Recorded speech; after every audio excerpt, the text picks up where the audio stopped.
আরে ম্যাডাম, আরে ম্যাডাম, আপনি এই খাবারটা ফেলে দেওয়ার থেকে এক কাজ করুন, আমাকে দিয়ে দিন। আরে আশিক, আমি তো জানতাম যে সিকিউরিটি গার্ডেরা গরিব হয়, কিন্তু এতটাই গরিব হয় যে অন্যের কাছ থেকে খাবার চেয়ে চেয়ে খায়। ম্যাডাম, আপনি খাবারটা আমাকে দিয়ে দিন না, তাহলে অনেক উপকার হবে আমার।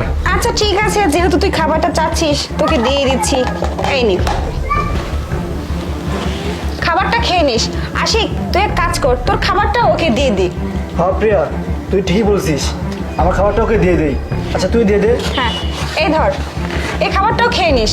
শোন, এরকম খাবার কিন্তু কোনোদিনও তুই খাসনি, এখন যে খাবারটা খাবি, ঠিক আছে? অনেক অনেক ধন্যবাদ ম্যাডাম, আমি কি বলে যে আপনাদেরকে ধন্যবাদ দিব বুঝতে পারতেছি না। আচ্ছা ঠিক আছে প্রিয়া, চল আমরা বাইরে যাই, রেস্টুরেন্টে খেয়ে নিই। আচ্ছা ঠিক আছে, তুই যা, তুইও খেয়ে নে, যা। আচ্ছা ঠিক আছে ম্যাডাম। আচ্ছা। আরে এই দারোয়ানটা কোথায় যে গেল? ওই তো, এই শোনে দিকে আয়। জি ম্যাডাম, বলুন।